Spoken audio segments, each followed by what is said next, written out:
This is video 2 of the adult sweater series that I'm working on with you. This one is somewhat optional. You don't actually need it if you are able to match the gauge of 4 stitches and 6 rows per inch perfectly.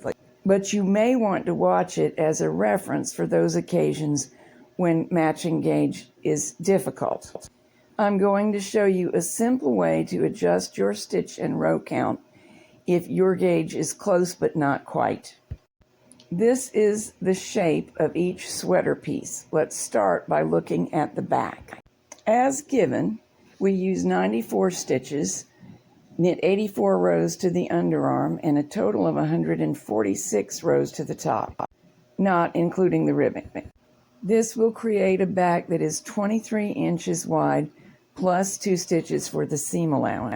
And the length, not including ribbing, is 24.3 inches. You got a similar gauge, but not quite the same. If you want to preserve these dimensions, here's what you should do. First, let's temporarily get rid of the 2 stitches that will be used for the seam. This will make our figuring mathematically accurate, and then we can add 2 stitches back for the seam. In other words, we're making a note of which stitches actually make the garment width, and it's 92 of them. Now, let's say you are getting 4.5 stitches per inch, not the 4 that I got. We need to know the relationship between those two numbers. So divide 4.5 by 4, and we find out that it is 1.125 times 4. You don't have to really understand it, you just have to do it. And this means we would multiply every stitch count by 1.125. Let's do that. When we do, we get a result of 103.5 stitches, which is, of course, impossible. I would definitely round up to the nearest number, which is 104. So 104 stitches will contribute to the width of the garment. We still will want to seam the pieces together, however, and that takes 2 stitches no matter what the stitch gauge is, 1 stitch on each side. So to the 104 that contribute to the width of the garment, we had 2 to create the seams, and that means we should cast on 106 stitches. Very simple.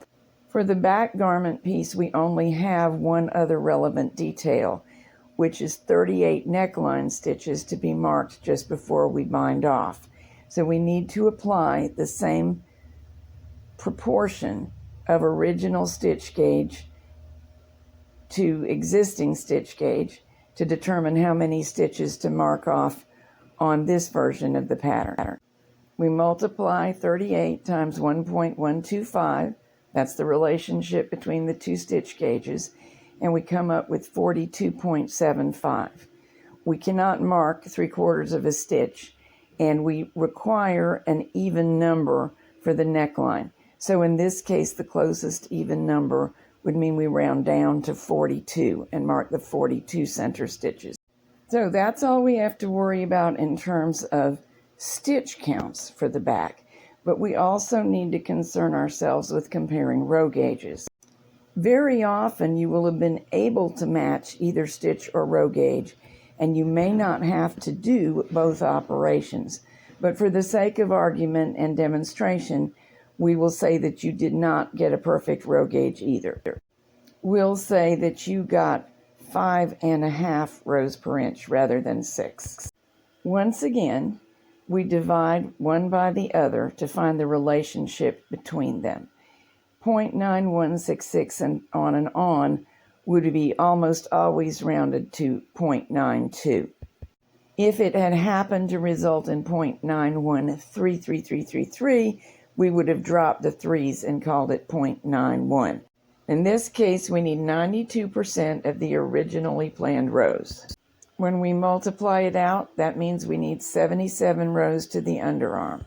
Again, multiplying the relationship between the 2 gauges by the original row count. Doing the same with the total row count means that we should knit 134 rows rather than the originally planned 146. So that's it. The pattern for the back has been converted to the new gauge. Cast on 106 stitches, knit 77 rows, and then mark the underarm on each side. Knit to a total row count of 134. Mark the 42 center stitches for the neckline and bind off. All of that information also applies to the garment front, but you will have to do a little work on the garment front neckline because it has a greater depth than the back neckline. The relationship between the two row gauges will be used to tell you when the front neckline starts, and the relationship between the two stitch gauges will be used to tell you how many stitches to place and hold or bind off to begin the front neckline. On the sleeves, the stitch gauge relationships will tell you how many stitches to cast on and what should be the total number of stitches by the top of the sleeve. The row relationship tells you the number of rows to knit.